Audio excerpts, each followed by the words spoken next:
Item ಯಾವುದೇ ಇರಲಿ try ಮಾಡಿ ಆಚಿ ಚಿಕನ್ ಮಸಾಲಾ. ಆಚಿ ಚಿಕನ್ ಮಸಾಲಾ. ಇವತ್ತಿನ ಪ್ರಮುಖ ಸುದ್ದಿಗಳನ್ನು ಒಂದೊಂದಾಗಿ ನೋಡ್ತಾ ಹೋಗೋಣ. ಪ್ರಧಾನಿ ನರೇಂದ್ರ ಮೋದಿ ಬೆಂಗಳೂರಿಗೆ ಭೇಟಿ ನೀಡಿದ ಸಂದರ್ಭದಲ್ಲಿ ಆತಂಕಕಾರಿ ಘಟನೆ ಬೆಳಕಿಗೆ ಬಂದಿದೆ. ಬೆಂಗಳೂರು ಹೊರವಲಯದ ಕಗ್ಗಲೀಪುರ ಗ್ರಾಮದ ತಾತಗುಣಿ ಬಳಿ ಮೋದಿ ಸಂಚರಿಸುವ ರಸ್ತೆ ಮಾರ್ಗದ ಸಮೀಪ ಜಿಲೆಟಿನ್ ಕಡ್ಡಿಗಳು ಪತ್ತೆಯಾಗಿದೆ. ಪ್ರಧಾನಿ ಆರ್ಟ್ ಆಫ್ ಲಿವಿಂಗ್ ಆಶ್ರಯ ಭೇಟಿಯ ಮಾರ್ಗದಲ್ಲಿ ಈ ಜಿಲೆಟಿನ್ ಕಡ್ಡಿಗಳು ದೊರೆತಿವೆ. ಸದ್ಯ ಓರ್ವ ಶಂಕಿತ ವ್ಯಕ್ತಿಯನ್ನ ಪೊಲೀಸರು ವಶಕ್ಕೆ ಪಡೆದಿದ್ದು ಅಜ್ಞಾತ ಸ್ಥಳದಲ್ಲಿ ವಿಚಾರಣೆ ನಡೆಸ್ತಾ ಇದ್ದಾರೆ. ಬೆಂಗಳೂರು ನಗರ ಪೊಲೀಸ್ ಮತ್ತು ರಾಮನಗರ ಪೊಲೀಸರು ಜಂಟಿಯಾಗಿ ಈ ಪ್ರಕರಣದ ತನಿಖೆಯನ್ನ ಕೈಗೊಂಡಿದ್ದಾರೆ. ಜಿಲೆಟಿನ್ ಕಡ್ಡಿಗಳು ಉದ್ದೇಶಪೂರ್ವಕವಾಗಿ ಇರಿಸಲಾಗಿದೆಯೇ ಅಥವಾ ಇದರ ಹಿಂದಿನ ಉದ್ದೇಶವೇನು ಎಂಬುದು ಪೊಲೀಸರ ತನಿಖೆಯಿಂದ ಸ್ಪಷ್ಟವಾಗಬೇಕಿದೆ. ಸದ್ಯಕ್ಕೆ ಈ ಘಟನೆ ಆತಂಕ ಹಾಗೂ ಹಲವಾರು ಅನುಮಾನಗಳಿಗೆ ಎಡೆ ಮಾಡಿಕೊಟ್ಟಿದೆ.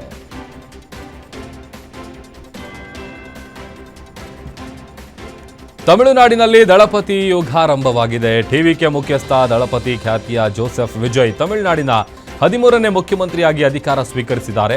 ಈ ಮೂಲಕ ಸುಮಾರು 60 ವರ್ಷಗಳ ನಂತರ ತಮಿಳುನಾಡಿನಲ್ಲಿ ದ್ರಾವಿಡೇತರ ಪಕ್ಷವೊಂದು ಅಧಿಕಾರಕ್ಕೆ ಬಂದಿದೆ. ಚೆನ್ನೈನ ಜವಾಹರ್ಲಾಲ್ ನೆಹರು ಸ್ಟೇಡಿಯಂನಲ್ಲಿ ನಡೆದ ಅದ್ದೂರಿ ಸಮಾರಂಭದಲ್ಲಿ ರಾಜ್ಯಪಾಲ ರಾಜೇಂದ್ರ ಅರ್ಲೇಕರ್ ವಿಜಯ್ಗೆ ಪ್ರಮಾಣ ವಚನ ಬೋಧಿಸಿದ್ರು. ವೈಟ್ ಶರ್ಟ್ ಮತ್ತು ಬ್ಲೇಸರ್ ಧರಿಸಿದ್ದ ವಿಜಯ್ ಸಿ ಜೋಸೆಫ್ ವಿಜಯ್ ಎನ್ನುವ ನಾನು ಅಂತ ಪ್ರಮಾಣ ವಚನ ಸ್ವೀಕರಿಸುತ್ತಿದ್ದಂತೆ ಸ್ಟೇಡಿಯಂನಲ್ಲಿದ್ದ ಸಾವಿರಾರು ಅಭಿಮಾನಿಗಳ ಹರ್ಷೋದ್ಗಾರ ಮುಗಿಲು ಮುಟ್ಟಿತ್ತು. ವಿಜಯ್ ಜೊತೆ 9 ಮಂದಿ ಶಾಸಕರು ಪ್ರಮಾಣ ವಚನ ಸ್ವೀಕರಿಸಿದ್ದು ಯಾವುದೇ ಡಿಸಿಎಂ ಹುದ್ದೆ ಇರೋದಿಲ್ಲ ಅಂತ ಸ್ಪಷ್ಟಪಡಿಸಿದ್ರು. ಈ ಕಾರ್ಯಕ್ರಮದಲ್ಲಿ ಎಐಸಿಸಿ ನಾಯಕ ರಾಹುಲ್ ಗಾಂಧಿ ಕೂಡ ಭಾಗಿಯಾಗಿದ್ರು. ವಿಜಯ್ ಎನ್ನುம் நான்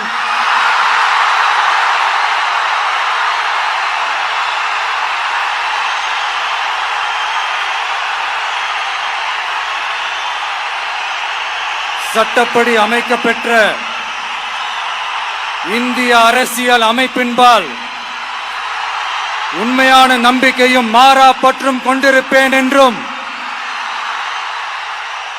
இந்திய நாட்டின் ஒப்பில்லாத முழு முதல் ஆட்சியையும் ஒருமையையும் நிலை நிறுத்துவேன் என்றும் தமிழ்நாட்டு அரசின் முதலமைச்சராக உண்மையாகவும் உளச்சான்றின்படியும் என் கடமைகளை நிறைவேற்றுவேன் என்றும்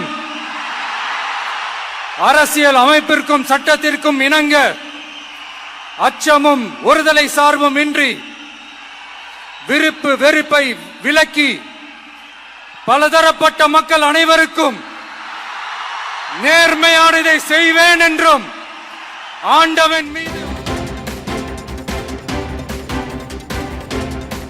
ನೂತನ ಮುಖ್ಯಮಂತ್ರಿಯಾಗಿ ಪ್ರಮಾಣ ವಚನ ಸ್ವೀಕರಿಸಿದ ವಿಜಯ್ ಅಧಿಕಾರ ವಹಿಸಿಕೊಳ್ತಾ ಇದ್ದಂತೆಯೇ ರಾಜ್ಯದ ಜನತೆಗೆ ಭರ್ಜರಿ ಕೊಡುಗೆಯೊಂದನ್ನು ಘೋಷಿಸಿದ್ದಾರೆ.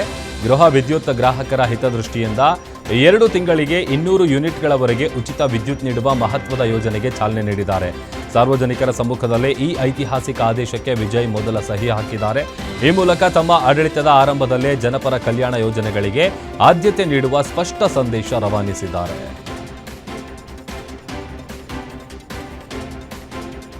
ತಮಿಳುನಾಡು ಸಿಎಂ ಆಗಿ ಪ್ರಮಾಣ ವಚನ ಸ್ವೀಕಾರ ಬಳಿಕ ವಿಜಯ್ ಮುಖ್ಯಮಂತ್ರಿಗಳ ಕಚೇರಿಗೆ ಎಂಟ್ರಿ ಕೊಟ್ಟರು. ಆಪ್ತರ ಸಮ್ಮುಖದಲ್ಲಿ ಸಿಎಂ ಸ್ಥಾನದಲ್ಲಿ ಆಸೀನರಾದ ವಿಜಯ್ಗೆ ಸಿಬ್ಬಂದಿ ಹೂಗುಚ್ಛ ನೀಡಿ ಗೌರವಿಸಿದ್ರು.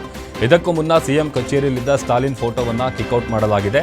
ಸ್ಟಾಲಿನ್ ಜೊತೆ ಇನ್ನೂ ಹಲವಾರು ಫೋಟೋಗಳನ್ನು ಸಿಬ್ಬಂದಿ ತೆಗೆದುಹಾಕಿದ್ದಾರೆ.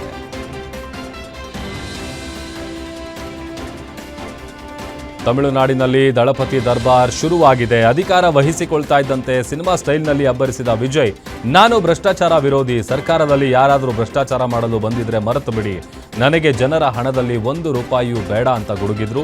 ಬಳಿಕ ಮಹಿಳಾ ಸುರಕ್ಷತೆಗೆ ಹೆಚ್ಚಿನ ಒತ್ತು ನೀಡೋದಾಗಿ ಹೇಳಿದರು. ತಮಿಳುನಾಡಿನಲ್ಲಿ ಇಂದಿನಿಂದ ಹೊಸ ಯುಗ ಆರಂಭವಾಗಿದೆ, ಎಲ್ಲರೂ ಸೇರಿ ಹೊಸ ಸರ್ಕಾರ ರಚಿಸೋಣ ಅಂತ ಕರೆ ನೀಡಿದ್ದಾರೆ.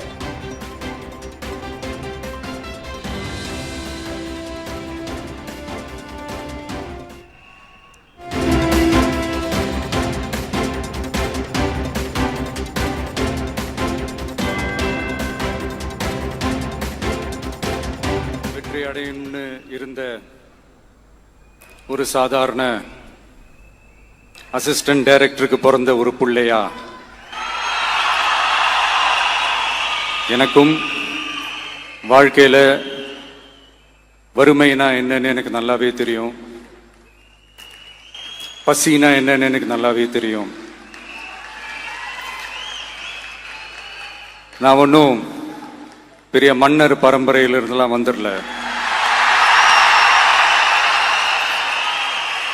உங்களை மாதிரி தான், உங்கள ஒருத்த மாதிரி தான், உங்க குடும்பத்தில் ஒருத்த மாதிரி தான், உங்க புள்ள மாதிரி தான், உங்க மகன் மாதிரி தான், உங்க அண்ணன் மாதிரி தான், உங்க தம்பி மாதிரி தான்.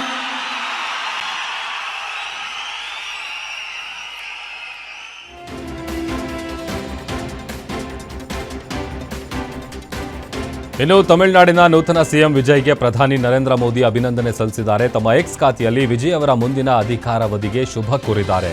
ಜನರ ಜೀವನವನ್ನ ಸುಧಾರಿಸಲು ಕೇಂದ್ರ ಸರ್ಕಾರ ಕೂಡ ತಮಿಳುನಾಡು ಸರ್ಕಾರದ ಜೊತೆಗೂಡಿ ಕೆಲಸ ಮಾಡೋದನ್ನ ಮುಂದುವರಿಸಲಿದೆ ಅಂತ ತಿಳಿಸಿದ್ದಾರೆ. ತಮಿಳುನಾಡಿನ ಸಮಗ್ರ ಅಭಿವೃದ್ಧಿಗಾಗಿ ಒಟ್ಟಾಗಿ ಶ್ರಮಿಸುವ ಸಂಕಲ್ಪವನ್ನ ಅವರು ಒತ್ತಿ ಹೇಳಿದ್ದಾರೆ.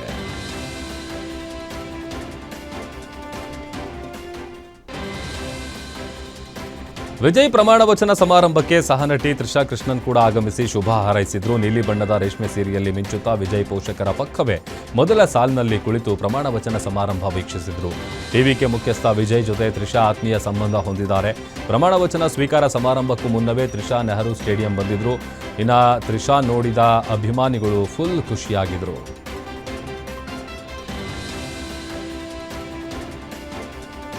ಪಶ್ಚಿಮ ಬಂಗಾಳ ಚುನಾವಣೆಯಲ್ಲಿ ಬಿಜೆಪಿ ಐತಿಹಾಸಿಕ ವಿಜಯ ಸಾಧಿಸಿದ ಬೆನ್ನಲ್ಲೇ ಪ್ರಧಾನಿ ಮೋದಿ ಸಿಲಿಕಾನ್ ಸಿಟಿ ಬೆಂಗಳೂರಿಗೆ ಆಗಮಿಸಿದ್ರು. ಈ ವೇಳೆ ಎಚ್ಎಎಲ್ ವಿಮಾನ ನಿಲ್ದಾಣದ ಬಳಿ ನೆರೆದಿದ್ದ ಸಾವಿರಾರು ಬಿಜೆಪಿ ಕಾರ್ಯಕರ್ತರನ್ನ ಅಭಿಮಾನಿಗಳನ್ನ ಉದ್ದೇಶಿಸಿ ಮಾತನಾಡಿದರು. ಬಂಗಾಳದ ಗೆಲುವಿನ ಸಂಭ್ರಮದ ಜೊತೆಗೆ ಕರ್ನಾಟಕದೊಂದಿಗಿನ ತಮ್ಮ ಅವಿನಾಭಾವ ಸಂಬಂಧ ಮತ್ತು ದೇಶದ ಅಭಿವೃದ್ಧಿಯಲ್ಲಿ ಕನ್ನಡಿಗರ ಪಾತ್ರವನ್ನ ಮೋದಿ ಶ್ಲಾಘಿಸಿದರು. ಇದೇ ವೇಳೆ ಕರ್ನಾಟಕ ಕಾಂಗ್ರೆಸ್ ಅಧಿಕಾರ ಹಂಚಿಕೆ ಬಿಕ್ಕಟ್ಟಿನ ಬಗ್ಗೆ ಪ್ರಸ್ತಾಪಿಸಿದ ಮೋದಿ, ಕರ್ನಾಟಕದಲ್ಲಿ ಸಿಎಂ ಎಷ್ಟು ದಿನ ಇರ್ತಾರೋ ಗೊತ್ತಿಲ್ಲ, ಇಲ್ಲಿನ ಖಜಾನೆ ಲೂಟಿಯಾಗ್ತಾ ಇದೆ, ಜನರು ಸಮಸ್ಯೆಗಳಿಂದ ಬಳಲ್ತಿದ್ರೆ ಸರ್ಕಾರದ ನಾಯಕರು ಆಂತರಿಕ ಜಗಳ ಮತ್ತು ಕುರ್ಚಿ ಕಿತ್ತಾಟದಲ್ಲಿ ಮುಳುಗಿದ್ದಾರೆ ಅಂತ ವ್ಯಂಗ್ಯವಾಡಿದ್ದಾರೆ.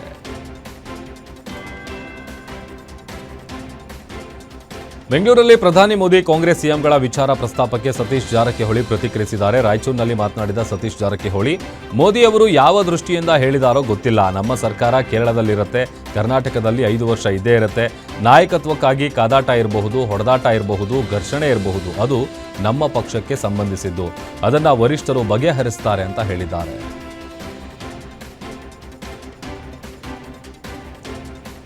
ಮೇ 15ರ ನಂತರ ಮಂತ್ರಿ ಮಂಡಲ ವಿಸ್ತರಣೆ ಬಗ್ಗೆ ಹೈಕಮಾಂಡ್ನ ಹೇಳಬೇಕಿದೆ ಅಂತ ಶಾಸಕ NH ಕೋನರೆಡ್ಡಿ ಹೇಳಿದ್ದಾರೆ.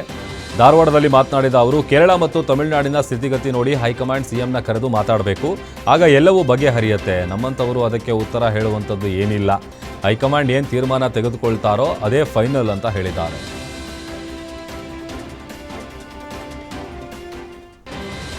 ಬೆಂಗಳೂರಿನಲ್ಲಿ ನಡೆದ ಆರ್ಟ್ ಆಫ್ ಲಿವಿಂಗ್ನ 45ನೇ ವರ್ಷದ ಸಂಭ್ರಮಾಚರಣೆ, ಗುರೂಜಿಯವರ 70ನೇ ಜನ್ಮೋತ್ಸವ ಹಾಗೂ ಹೊಸ ಧ್ಯಾನ ಮಂದಿರದ ಉದ್ಘಾಟನಾ ಸಮಾರಂಭದಲ್ಲಿ ಪ್ರಧಾನಿ ಮೋದಿ ಭಾಗಿಯಾಗಿದ್ದರು.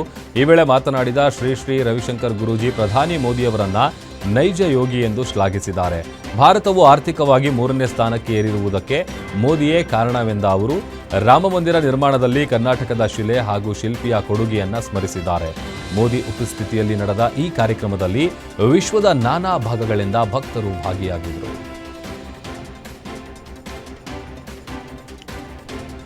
ಬೆಂಗಳೂರಿನ ಕನಕಪುರ ರಸ್ತೆಯ ಆರ್ಟ್ ಆಫ್ ಲಿವಿಂಗ್ ಆಶ್ರಮದ ಕಾರ್ಯಕ್ರಮದಲ್ಲಿ ಪ್ರಧಾನಿ ನರೇಂದ್ರ ಮೋದಿ ಭಾಗಿಯಾದರು. ಆಶ್ರಮದಲ್ಲಿ ನೂತನವಾಗಿ ನಿರ್ಮಿಸಲಾದ ಭವ್ಯ ಧ್ಯಾನ ಮಂದಿರ ಉದ್ಘಾಟಿಸಿ ಮಾತನಾಡಿದ ಮೋದಿ, ಆರ್ಟ್ ಆಫ್ ಲಿವಿಂಗ್ ಅನ್ನು ಸೇವೆ ಮತ್ತು ಆಧ್ಯಾತ್ಮಿಕತೆಯ ಹೆಮ್ಮರವೆಂದು ಬಣ್ಣಿಸಿದರು.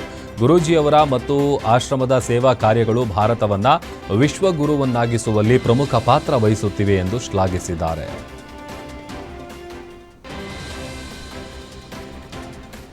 ರಾಜ್ಯ ರಾಜಕಾರಣದ ಹಿರಿಯ ನಾಯಕ, ಯೋಜನೆ ಮತ್ತು ಸಾಂಖ್ಯಿಕ ಸಚಿವ ಡಿ ಸುಧಾಕರ್ ಇಂದು ಮುಂಜಾನೆ ಬೆಂಗಳೂರಿನ ಕಿಮ್ಸ್ ಆಸ್ಪತ್ರೆಯಲ್ಲಿ ನಿಧನರಾಗಿದ್ದಾರೆ. ಕಳೆದ 1 ತಿಂಗಳಿಂದ ತೀವ್ರ ಅನಾರೋಗ್ಯದಿಂದ ಬಳಲ್ತಾ ಇದ್ದ ಸುಧಾಕರ್ ಕಿಮ್ಸ್ ಆಸ್ಪತ್ರೆಯಲ್ಲಿ ಚಿಕಿತ್ಸೆ ಪಡಿತಾ ಇದ್ರು. ಆದರೆ ಚಿಕಿತ್ಸೆ ಫಲಕಾರಿಯಾಗದೆ ಇಂದು ಮುಂಜಾನೆ 3:15ಕ್ಕೆ ಕೊನೆಯುಸಿರೆಳೆದಿದ್ದಾರೆ. ಮೊದಲು ಮೊಣಕಾಲು ಸಂಬಂಧ ಆಪರೇಷನ್ಗಾಗಿ ಬೆಂಗಳೂರಿನ ಮಣಿಪಾಲ್ ಆಸ್ಪತ್ರೆಗೆ ದಾಖಲಾಗಿದ್ರು. ಈ ಶಸ್ತ್ರಚಿಕಿತ್ಸೆಯ ಬಳಿಕ ಶ್ವಾಸಕೋಶ ಸೋಂಕು ಕಾಣಿಸಿಕೊಂಡಿತ್ತು. ಬಳಿಕ ಅವರನ್ನ ಮಣಿಪಾಲ್ ಆಸ್ಪತ್ರೆಯಿಂದ ಬೆಂಗಳೂರಿನ ಎಲೆಕ್ಟ್ರಾನಿಕ್ ಸಿಟಿಯಲ್ಲಿರುವ ಕಿಮ್ಸ್ ಆಸ್ಪತ್ರೆಗೆ ಶಿಫ್ಟ್ ಮಾಡಲಾಗಿತ್ತು. ಐಸಿಯುನಲ್ಲಿಯೇ ಇದ್ದ ಸುಧಾಕರ್ ಇವತ್ತು ಬೆಳಿಗ್ಗೆ ಕೊನೆಯುಸಿರೆಳೆದಿದ್ದಾರೆ.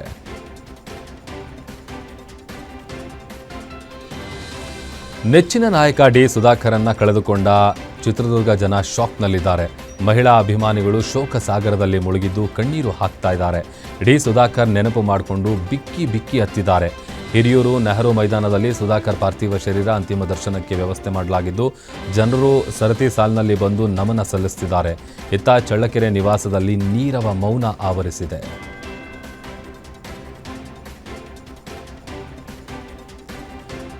ಸಚಿವ ಡಿ ಸುಧಾಕರ್ ನಿಧನಕ್ಕೆ ಸಂತಾಪ ಸೂಚಿಸಿ ಸರ್ಕಾರ ಅಧಿಸೂಚನೆ ಹೊರಡಿಸಿದೆ. ಚಿತ್ರದುರ್ಗಕ್ಕೆ ಶಾಲಾ ಕಾಲೇಜುಗಳಿಗೆ ನಾಳೆ ರಜೆ ಘೋಷಣೆ ಮಾಡಿದ್ದು ರಾಜ್ಯಾದ್ಯಂತ 3 ದಿನ ಸಂತಾಪ ಕೋರಲು ತಿಳಿಸಲಾಗಿದೆ.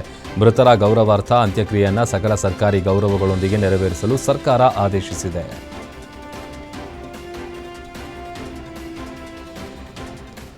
ಬೆಂಗಳೂರಿನ ಸದಾಶಿವನಗರದ ಸಚಿವ ಸುಧಾಕರ್ ನಿವಾಸದಲ್ಲಿ ಅಂತಿಮ ದರ್ಶನ ಪಡೆದ ಸಿದ್ದರಾಮಯ್ಯ ಸಂತಾಪ ಸೂಚಿಸಿದ್ದಾರೆ. ಡಿ ಸುಧಾಕರ್ 2ನೇ ಸಲ ಮಂತ್ರಿಯಾಗಿದ್ರು. ಬಹಳ ಜನಪ್ರಿಯ ವ್ಯಕ್ತಿ. ರೈತರ ಪರವಾಗಿ, ಬಡವರ ಪರವಾಗಿ ಕೆಲಸ ಮಾಡ್ತಾ ಇದ್ರು. ಇಂದು ನಮ್ಮನ್ನ ಅಗಲಿದ್ದಾರೆ. ಅವರ ಆತ್ಮಕ್ಕೆ ಚಿರಶಾಂತಿ ದೊರಕಲಿ. ಅವರ ಕುಟುಂಬಕ್ಕೆ ದುಃಖ ಭರಿಸುವ ಶಕ್ತಿ ನೀಡಲಿ. ನಾಳೆ ಅಂತಿಮ ಸಂಸ್ಕಾರ ನಡೆಯಲಿದ್ದು ನಾನು ಕೂಡ ಹೋಗ್ತೀನಿ ಅಂತ ಹೇಳಿದ್ದಾರೆ. ಚಳ್ಳಕೆರೆಯಲ್ಲಿ ಜನನ ಆಗಿತ್ತು. ಅವರು 2008ರಿಂದ ಹಿರಿಯೂರಿನಲ್ಲಿ ಶಾಸಕರಾಗಿದ್ದರು. 2ನೇ ಸಾರಿ ಮಂತ್ರಿಯಾಗಿದ್ರು. ಹಿಂದೆ ಒಂದ್ಸಾರಿ ಮಂತ್ರಿಯಾಗಿದ್ರು, ಆಮೇಲೆ ಈಗ ಮಂತ್ರಿಯಾಗಿದ್ರು. ಬಹಳ ಜನಪ್ರಿಯವಾಗಿದ್ದಂತ ವ್ಯಕ್ತಿ. ಬಡವರ ಪರವಾಗಿ ಯಾವಾಗಲೂ ಕೂಡ ವ್ಯಕ್ತಿ.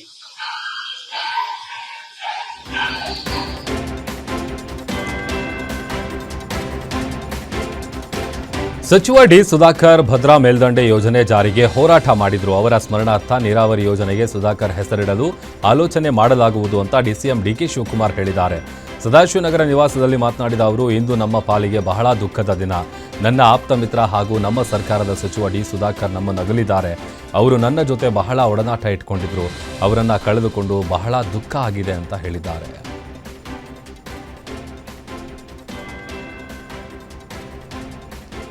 ಇನ್ನು ಡಿ ಸುಧಾಕರ್ ಉಳಿಸೋಕೆ ಸರ್ಕಾರ, ವೈದ್ಯರು ಪ್ರಯತ್ನ ಮಾಡಿದ್ರು. ಆದರೆ ಅದು ಫಲಕಾರಿಯಾಗಿಲ್ಲ.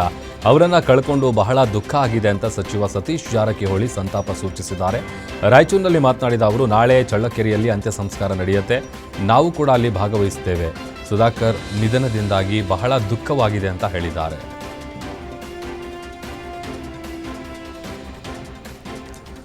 ಸಚಿವ ಡಿ ಸುಧಾಕರ್ ನಿಧನಕ್ಕೆ ಕೇಂದ್ರ ಸಚಿವ ಎಚ್.ಡಿ. ಕುಮಾರಸ್ವಾಮಿ ಅವರು ಕೂಡ ಸಂತಾಪ ಸೂಚಿಸಿದ್ದಾರೆ. ಹಿರಿಯ ರಾಜಕಾರಣಿಯಾಗಿದ್ದ ಡಿ ಸುಧಾಕರ್ ಅಕಾಲಿಕ ಮರಣ ನನಗೆ ಅತೀವ ದುಃಖ ಉಂಟು ಮಾಡಿದೆ.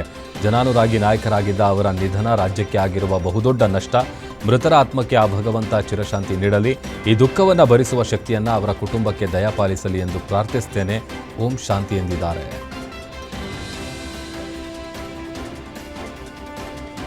ಮಾಜಿ ಸಿಎಂ ಬಸವರಾಜ ಬೊಮ್ಮಾಯಿ ಕೂಡ ಸಚಿವ ಡಿ ಸುಧಾಕರ್ ನಿಧನಕ್ಕೆ ಸಂತಾಪ ವ್ಯಕ್ತಪಡಿಸಿದ್ದಾರೆ. ಡಿ ಸುಧಾಕರ್ ಅಕಾಲಿಕವಾಗಿ ನಿಧನ ಹೊಂದಿರುವ ಸುದ್ದಿ ತಿಳಿದು ಅತ್ಯಂತ ದುಃಖ ಆಯಿತು.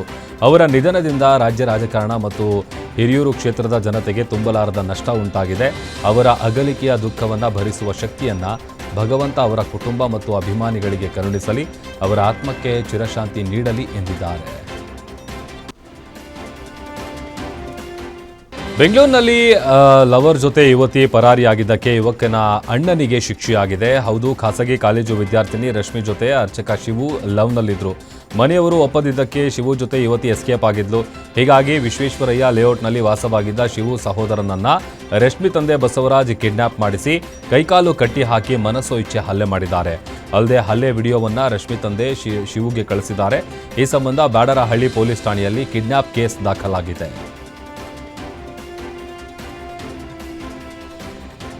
ಬೆಳಗಾವಿ ಎಸ್ಪಿ ಕ್ರಿಮಿನಲ್ಗಳಲ್ಲಿ ನಡುಕ ಹುಟ್ಟಿಸಿದ್ದಾರೆ. ರೌಡಿ ಶೀಟರ್ ಕ್ರಿಮಿನಲ್ ಹಿನ್ನೆಲೆ ಇದ್ದ 18 ಮಂದಿಯನ್ನ ಗಡೀಪಾರು ಮಾಡಿ ಆದೇಶ ನೀಡಿದ್ದಾರೆ. ಜಿಲ್ಲೆಯ ವಿವಿಧ ಠಾಣಾ ವ್ಯಾಪ್ತಿಯಲ್ಲಿ ನಿರಂತರ ಅಪರಾಧಿಕ ಕೃತ್ಯ ಎಸಗುತ್ತಿದ್ದವರಿಗೆ ಗಡೀಪಾರು ಬಿಸಿ ಮುಟ್ಟಿಸಿದ್ದಾರೆ.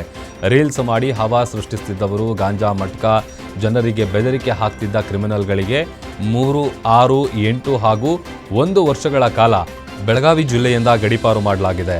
ಕಾನೂನು ಸುವ್ಯವಸ್ಥೆ ಕಾಪಾಡುವ ಉದ್ದೇಶದಿಂದ ಎಸ್ಪಿ ಕೆ ರಾಮರಾಜನ್ ಈ ಕ್ರಮ ಕೈಗೊಂಡಿದ್ದಾರೆ.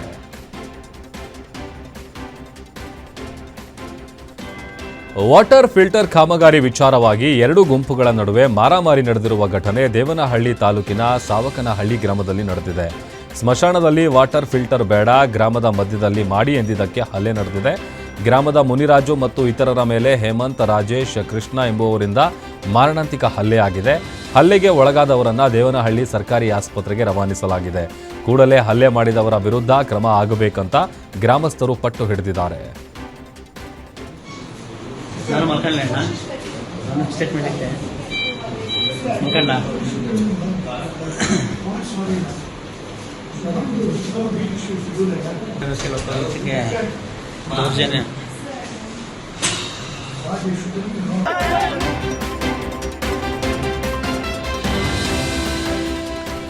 ನಡು ರಸ್ತೆಯಲ್ಲಿ ಯುವಕ ಮಚ್ಚು ಹಿಡಿದು ವಾಹನಗಳನ್ನು ಅಡ್ಡಗಟ್ಟಿ ಬೆದರಿಕೆ ಒಡ್ಡಿರುವ ಘಟನೆ ದಾವಣಗೆರೆ ಜಿಲ್ಲೆ ಚನ್ನಗಿರಿ ತಾಲೂಕಿನ ಮರವಂಚಿ ಗ್ರಾಮದಲ್ಲಿ ನಡೆದಿದೆ. ಕಾರ್ತಿಕ್ ಎಂಬಾತನ ಪತ್ನಿ ಬೇರೆಯವರೊಂದಿಗೆ ಓಡಿ ಹೋಗಿರುವ ಹಿನ್ನೆಲೆ ರಸ್ತೆಯಲ್ಲಿ ಬರುವ ವಾಹನಗಳಲ್ಲಿ ಇದ್ದಾಳೆ ಎಂದು ಮಚ್ಚು ಹಿಡಿದು ಹುಚ್ಚಾಟ ಮೆರೆದಿದ್ದಾನೆ. ಕಾರ್ತಿಕ್ ವರ್ತನೆಯನ್ನ ಆತನ ಸ್ನೇಹಿತರೇ ವಿಡಿಯೋ ಮಾಡಿದ್ದು ಸೋಷಿಯಲ್ ಮೀಡಿಯಾದಲ್ಲಿ ಹರಿಬಿಟ್ಟಿದ್ದಾರೆ.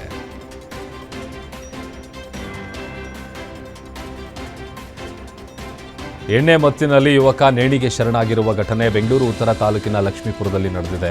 ಲೋಕೇಶ್ ಮತ್ತು ಇಂದಿರಾ ದಂಪತಿಯ 29 ವರ್ಷದ ಮಗ ರೋಹಿತ್ ಸಾವನ್ನಪ್ಪಿದ್ದಾನೆ.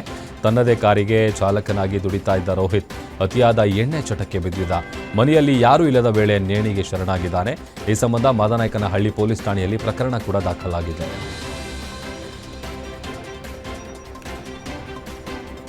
ರಾಯಚೂರು ಜಿಲ್ಲೆ ಲಿಂಗಸ್ಕೂರು ಪಟ್ಟಣದ ಪಿಡಬ್ಲ್ಯೂಡಿ ಕಚೇರಿಯಲ್ಲಿ ಅಧಿಕಾರಿಗಳು ಪಾರ್ಟಿ ಮಾಡಿದ್ದಾರೆ. ಎಡಬ್ಲ್ಯೂ ಹನುಮಪ್ಪ ಅದಾವಾನಿ ನೇತೃತ್ವದಲ್ಲಿ ಪಾರ್ಟಿ ನಡೆದಿದ್ದು ಪರಿಚಯಸ್ಥರು ಸಿಬ್ಬಂದಿ ಜೊತೆಗೆ ಕಚೇರಿಯಲ್ಲೇ ಮೋಜು ಮಸ್ತಿ ಮಾಡಿದ್ದಾರೆ.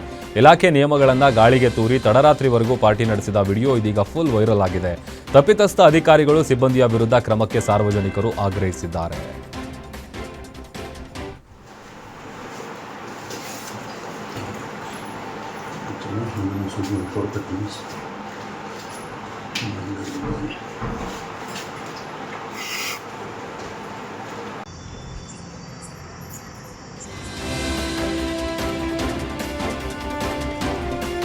ಮದ್ಯಪ್ರಿಯರಿಗೆ ನಾಳೆಯಿಂದ ಮತ್ತೊಂದು ಶಾಕ್. ಹೊಸ ಅಬಕಾರಿ ನೀತಿಯಿಂದಾಗಿ ಮದ್ಯದ ದರ ದುಬಾರಿ ಆಗ್ತಾ ಇದೆ. ಸರ್ಕಾರ ಮದ್ಯದ ಮೇಲಿನ ತೆರಿಗೆ, ಪರವಾನಗಿ ಶುಲ್ಕ ಹೆಚ್ಚಿಸಿದ್ರಿಂದ ಬಿಯರ್ ಬೆಲೆಯಲ್ಲಿ 10 ರಿಂದ 20 ರೂಪಾಯಿ ಹೆಚ್ಚಳವಾಗುವ ಸಾಧ್ಯತೆ ಇದೆ. ಪ್ರೀಮಿಯಂ ಬ್ರ್ಯಾಂಡ್ಗಳ ಬೆಲೆಯೂ ಕೂಡ ಏರಿಕೆ ಆಗ್ತಾ ಇದೆ. ಸರ್ಕಾರದ ನೀತಿಯಿಂದಾಗಿ ವಾರ್ಷಿಕ 3 ರಿಂದ 4 ಸಾವಿರ ಕೋಟಿ ಆದಾಯ ನಿರೀಕ್ಷೆ ಮಾಡಲಾಗಿದೆ.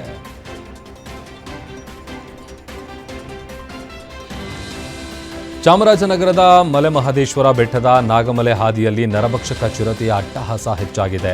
ಪಾದಯಾತ್ರೆ ಹೋಗ್ತಿದ್ದಂತಹ ಬೆಂಗಳೂರು ಮೂಲದ 8 ವರ್ಷದ ಬಾಲಕ ಹರ್ಷಿತ್ ಚಿರತೆ ದಾಳಿಗೆ ಬಲಿಯಾಗಿದ್ದು ಭಕ್ತರಲ್ಲಿ ಆತಂಕ ಸೃಷ್ಟಿಸಿದೆ. ಈ ಹಿಂದೆ ಶಿವರಾತ್ರಿಯ ವೇಳೆ ಯಾತ್ರಿಕನ ಬಲಿ ಪಡೆದಿದ್ದಂತಹ ಚಿರತೆ ಇದೀಗ ಬಾಲಕನನ್ನು ಬಲಿ ಪಡೆದಿದೆ ಎನ್ನಲಾಗಿದ್ದು ಅರಣ್ಯ ಇಲಾಖೆಯ ವಿರುದ್ಧ ಭಕ್ತರು ಆಕ್ರೋಶ ವ್ಯಕ್ತಪಡಿಸಿದ್ದಾರೆ.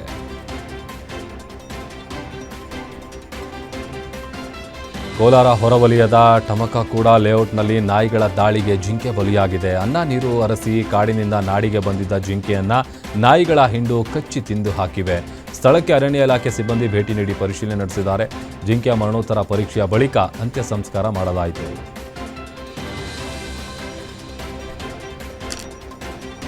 ಸೋಲದೇವನಹಳ್ಳಿ ಪೊಲೀಸರು ವಿಶೇಷ ಕಾರ್ಯಾಚರಣೆ ನಡೆಸಿ ಕಸಾಯಿಖಾನೆಗೆ ಸಾಗಿಸ್ತಾ ಇದ್ದಂಥ ಸುಮಾರು 7 ದನಗಳನ್ನು ರಕ್ಷಣೆ ಮಾಡಿದ್ದಾರೆ. ಬೆಂಗಳೂರು ಉತ್ತರ ತಾಲೂಕಿನ ಶಿವಕೋಟೆ ಬಳಿ ದನಗಳನ್ನು ರಕ್ಷಣೆ ಮಾಡಲಾಗಿದ್ದು ಹೊಸಪೇಟೆ ದನಗಳ ಸಂತೆಯಿಂದ ಯಶವಂತಪುರ ಕಸಾಯಿಖಾನೆಗೆ ಸಾಗಿಸುವ ವೇಳೆ ಕಿರಾತಕರು ಬಲೆಗೆ ಬಿದ್ದಿದ್ದಾರೆ. ಖಚಿತ ಮಾಹಿತಿ ಮೇರೆಗೆ ಬುಲೆರೋ ತಡೆದು ಕಾರ್ಯಾಚರಣೆ ನಡೆಸಿದ ಪೊಲೀಸರು ಹೆಸರುಘಟ್ಟದ ಗೋಡಿಯಾ ಗೋಶಾಲೆಯಲ್ಲಿ ರಕ್ಷಣೆ ಮಾಡಿ ಚಾಲಕ ಫೈರೋಜ್ ರೆಹಮಾನ್ ಎಂಬುವರನ್ನು ವಶಕ್ಕೆ ಪಡೆದಿದ್ದಾರೆ. ಇನ್ನು ಕೃತ್ಯಕ್ಕೆ ಬಳಸಿದ್ದಂಥ ಬುಲೆರೋ ವಾಹನವನ್ನು ಜಪ್ತಿ ಮಾಡಲಾಗಿದೆ. ಈ ಸಂಬಂಧ ಸೋಲದೇವನಹಳ್ಳಿ ಪೊಲೀಸ್ ಠಾಣೆಯಲ್ಲಿ ಪ್ರಕರಣ ಕೂಡ ದಾಖಲಾಗಿದೆ.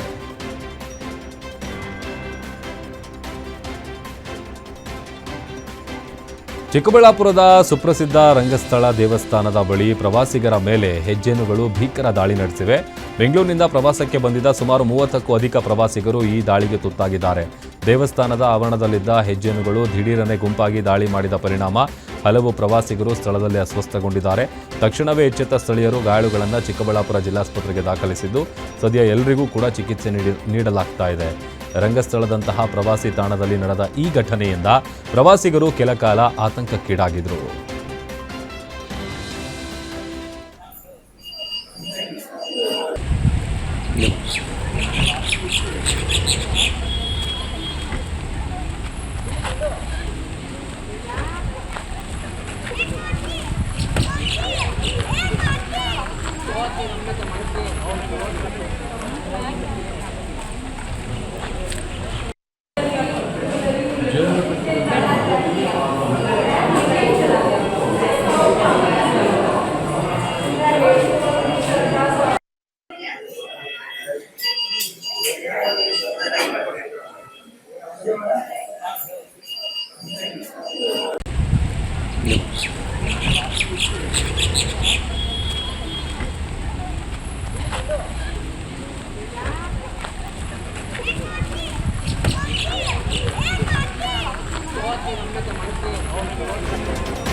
ದಾಂಡೇಲಿಯ ವಿಟಿಯು ಕಾಲೇಜು ಆವರಣದಲ್ಲಿ 15 ಅಡಿ ಉದ್ದದ ಬೃಹತ್ ಹೆಬ್ಬಾವೊಂದು ಪ್ರತ್ಯಕ್ಷವಾಗಿ ವಿದ್ಯಾರ್ಥಿಗಳಲ್ಲಿ ಆತಂಕ ಮೂಡಿಸಿತ್ತು.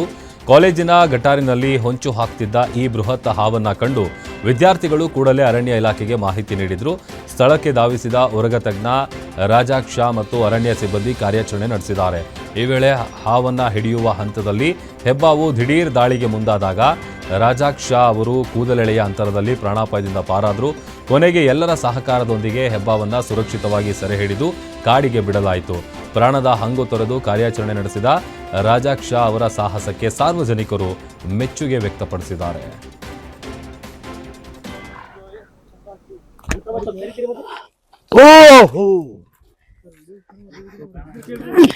रज़ाक भाई अपने को बचा के संभाल के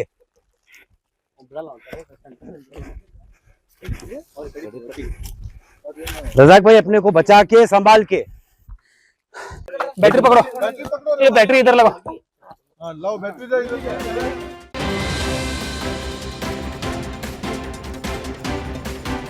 ರಾಯಚೂರು ಜಿಲ್ಲೆಯ ಲಿಂಗಸ್ಗೂರು ತಾಲೂಕಿನ ಗೋಲಪಲ್ಲಿ ಬಳಿ ಕೆಕೆಆರ್ಟಿಸಿ ಬಸ್ ಪಲ್ಟಿಯಾಗಿದ್ದು ದೊಡ್ಡದೊಂದು ದುರಂತ ತಪ್ಪಿದೆ. ಕಲಬುರಗಿಯಿಂದ ಬಳ್ಳಾರಿಗೆ ಹೊರಟಿದ್ದ ಈ ಬಸ್ ಎದುರಿಗೆ ಅತಿ ವೇಗವಾಗಿ ಬಂದ ಲಾರಿಯನ್ನು ತಪ್ಪಿಸಲು ಹೋಗಿ ರಸ್ತೆ ಪಕ್ಕಕ್ಕೆ ಉರುಳಿ ಬಿದ್ದಿದೆ. ಅಪಘಾತದ ಸಮಯದಲ್ಲಿ ಬಸ್ನಲ್ಲಿದ್ದ 25 ಪ್ರಯಾಣಿಕರು ಪ್ರಯಾಣ ಮಾಡ್ತಾ ಇದ್ರು. ಅದೃಷ್ಟವಶಾತ್ ಯಾರಿಗೂ ಯಾವುದೇ ಗಂಭೀರ ಗಾಯಗಳಾಗಿಲ್ಲ.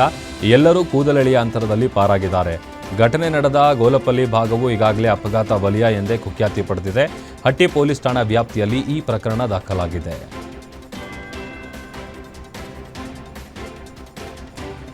ಚಲಿಸುತ್ತಿದ್ದ ಓಲಾ ಎಲೆಕ್ಟ್ರಿಕ್ ಸ್ಕೂಟರ್ ಒಂದು ದಿಢೀರ್ ಬೆಂಕಿಗಾಹುತಿಯಾದ ಘಟನೆ ಮಂಡ್ಯ ಜಿಲ್ಲೆಯ ನಾಗಮಂಗಲ ತಾಲೂಕಿನ ಚೀಣ್ಯ ಗ್ರಾಮದ ಬಳಿ ನಡೆದಿದೆ. ವಾಹನ ಸವಾರನು ಸ್ಕೂಟರ್ ಓಡಿಸುತ್ತಿದ್ದಾಗ ದಿಢೀರನೆ ಹೊಗೆ ಕಾಣಿಸಿಕೊಂಡಿದೆ. ತಕ್ಷಣವೇ ಎಚ್ಚೆತ್ತ ಸವಾರ ವಾಹನವನ್ನು ರಸ್ತೆ ಬದಿಗೆ ನಿಲ್ಲಿಸಿ ದೂರ ಓಡಿದ್ರಿಂದ ದೊಡ್ಡ ಪ್ರಾಣಾಪಾಯದಿಂದ ಪಾರಾಗಿದ್ದಾನೆ. ಸವಾರ ಕೆಳಗಿಳಿತಾ ಇದ್ದಂತೆಯೇ ಸ್ಕೂಟರ್ ಹೊತ್ತಿ ಉರಿಯಲಾರಂಭಿಸಿ ಕೆಲವೇ ನಿಮಿಷಗಳಲ್ಲಿ ಸಂಪೂರ್ಣವಾಗಿ ಸುಟ್ಟು ಭಸ್ಮ ಆಗಿದೆ. ಘಟನಾ ಸ್ಥಳಕ್ಕೆ ನಾಗಮಂಗಲ ಗ್ರಾಮಾಂತರ ಪೊಲೀಸರು ಭೇಟಿ ನೀಡಿ ಪರಿಶೀಲನೆ ನಡೆಸಿದ್ದು ಈ ಬಗ್ಗೆ ಪ್ರಕರಣ ದಾಖಲಿಸಿಕೊಳ್ಳಲಾಗಿದೆ.